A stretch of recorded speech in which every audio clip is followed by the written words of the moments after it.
జయంతిని పురస్కరించుకొని ఇక్కడికి వచ్చినటువంటి యువజనులకు, ఇక్కడ ఉన్నటువంటి పెద్దలకి అందరికీ ధన్యవాదాలు తెలుపుకుంటూ, ముఖ్యంగా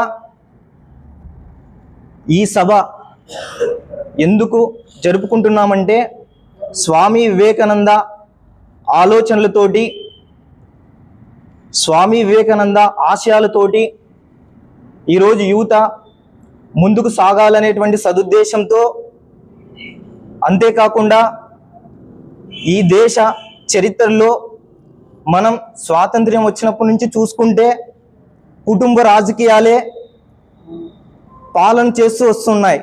రాజ్యాధికారంలో సామాన్యునికి ఎటువంటి భాగస్వామ్యం అనేది ఈరోజు లేదు. దీన్ని ప్రతి ఒక్కరూ గమనించాలి. దేశంలో 60% పైగా ఉన్న యువత కేవలం తమ పార్టీల్లో కార్యకర్తలుగా, జెండాలు మోసే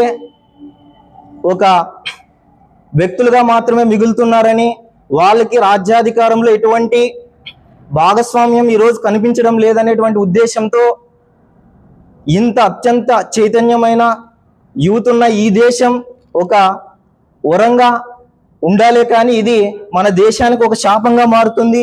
అంతేకాకుండా ఈరోజు విద్యా వ్యవస్థను ప్రక్షాళనం చేయాలన్నా, అవినీతిని, రాజకీయాల్లో తరతరాలుగా పేరుకుపోయినటువంటి అవినీతిని ప్రక్షాళనం చేయాలన్నా ఈరోజు యువత ముందుకొచ్చి రాజకీయాల్లో ఉన్నత పదవులను చేపట్టాలంటే దీన్ని ప్రభుత్వాలు గుర్తించి వీలైతే దీన్ని చట్టబద్ధం చేసేలా ప్రతి ఒక్క యువత పోరాటం చేయాలని ఈ సందర్భంగా తెలియజేస్తున్నాను. యువత చైతన్యవంతులు కావాలి, యువత రాజకీయాలకు రావాలని, అదేవిధంగా ఈ దేశాన్ని దిశ మార్చగలిగే శక్తి కూడా కేవలం యువతకే ఉందని చెప్పేసి స్వామి వివేకానంద గారు చెప్పడం. ఇదే సందర్భంగా ఈరోజు ఆయన జయంతిని పురస్కరించుకొని మా తమ్ముడు ఆల్ ఇండియా రిజర్వేషన్ ఫోరం జాతీయ అధ్యక్షులు నరేందర్ గారి ఆధ్వర్యంలో ఈ యొక్క కార్యక్రమాన్ని ఏర్పాటు చేయడం నిజంగా అభినందనీయం. దీనికి ప్రధాన కారణం దేశంలో చూసినా, రాష్ట్రంలో చూసినా, ఎక్కడ చూసినా రాజకీయాలు ఎక్కడున్నాయంటే కేవలం కొన్ని వర్గాలకి, ఏవైతే భూస్వాములకి, పెత్తందారు వ్యవస్థ చేతిలో నలిగిపోతున్న యొక్క తరుణంలో యువత ఇప్పటికైనా మేల్కోల్చిన అవసరము, ఆవశ్యకత ఎంతైనా ఉందని చెప్పి గుర్తు చేస్తా ఉన్నాం. దీనికి ప్రధాన కారణం ఏంటంటే ఒకప్పుడు ఎవరైతే రెడ్లు, ఆ తర్వాత కొడుకులు, వాళ్ళ పిల్లలు వాళ్ళే రాజ్యం వెళ్తా ఉంటే ఆ కలల కన్నా భారత రాజ్యాంగం, అదేవిధంగా భారత రాజ్యాంగంలో ఉన్నటువంటి హక్కులు ఆ మహనీయులు ఒకటే తెలియజేశారు, డాక్టర్ బాబాసాహెబ్ అంబేద్కర్ గారు. ఎంతైనా సరే అంతిమంగా యువత కానీ ఏదైనా సరే, నువ్వు ఏదైనా మంచి చేయాలనుకున్నా, ప్రజలకు న్యాయం జరగాలనుకున్నా, నీకు రాజకీయాలే అంతిమ లక్ష్యం అని చెప్పినటువంటి గొప్ప మహనీయులు డాక్టర్ బాబాసాహెబ్ అంబేద్కర్ గారు. ఆయన స్ఫూర్తితో, రాజ్యాంగ హక్కులతో యువత కూడా ఎంతో కొంత మేల్కోవాల్సిన అవసరం ఎంతైనా ఉందని చెప్పేసి ఇదే సందర్భంగా తెలియజేస్తూ, అదేవిధంగా నరేంద్ర చాలా రోజుల నుంచి చెప్తా ఉన్నాడు, అన్నా మనం యువతని చైతన్యవంతులు చేయడానికి మనం ఎంతో కొంత కృషి చేద్దాం, యువతను ఒక తాటిపైకి తీసుకొద్దాం. ఈ రోజు ఉన్నటువంటి రాజకీయ వ్యవస్థ చాలా అధ్వానమైన స్థితికి వెళ్తా ఉంది.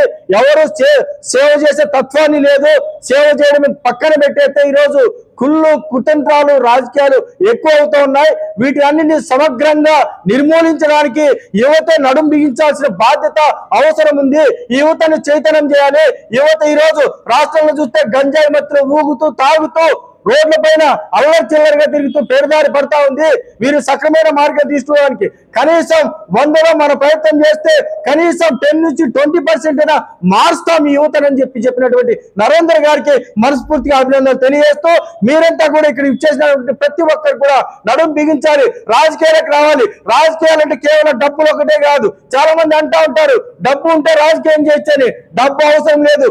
సేవ చేయాలన్న తత్వం ఉంటే చాలు, ప్రజలకు మంచి చేయాలని ఆలోచన ఉంటే చాలు, నిజంగా ఆలోచనతో ముందుకెళ్తే ప్రజలే మిమ్మల్ని లీడర్ గా తయారు చేస్తారని చెప్పేసి యువతకు సందేశాన్ని ఇస్తా ఉన్నాం.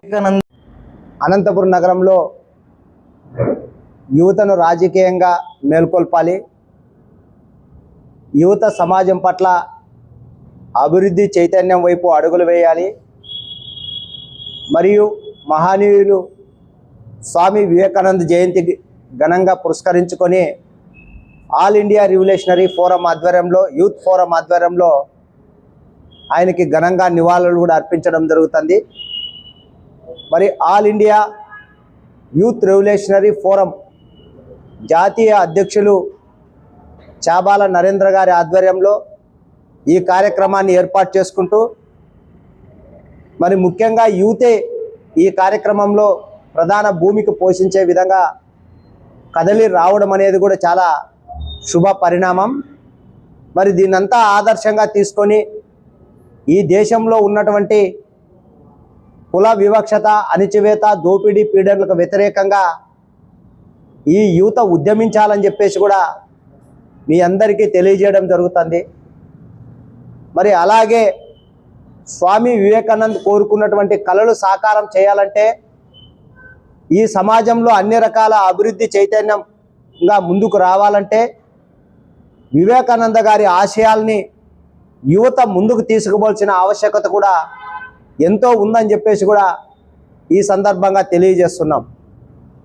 మరి ఈ భారతదేశానికి స్వాతంత్రం వచ్చి 78 సంవత్సరాలు అవుతుంటే మరి ఇప్పటి వరకు ఈ ప్రజలను పరిపాలించే విధానంలో ఎంతమంది యువతకు ప్రాధాన్యత కల్పించారు, ఎంతమంది యువత ఈ సమాజం పట్ల బాధ్యతగా ఆలోచన చేయడానికి ముందుకు వస్తున్నారనేది కొంత ప్రశ్నార్థకమే.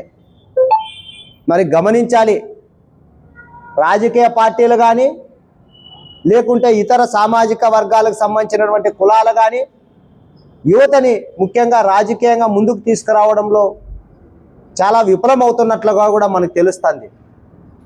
మరి యువత ఎంత శాతం ఉంది ఈ సమాజంలో అంటే సగానికి మించి పైభాగంలో యువత ఈరోజు అన్ని రంగాల్లోనూ రాణిస్తున్నారు.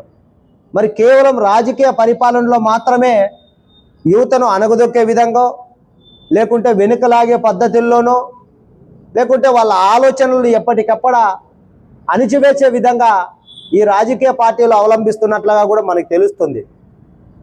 మనం రాజకీయ పార్టీలను ఉద్దేశించి విమర్శించలేం, కానీ అదే యువతకు జరుగుతున్నటువంటి అన్యాయాల పట్ల మాత్రం మనం గలవిప్పి మాట్లాడాల్సిన బాధ్యత మన మీద ఖచ్చితంగా ఉందని చెప్పేసి కూడా మనం తెలియజేసుకోవాల్సిన అవసరం ఉంది.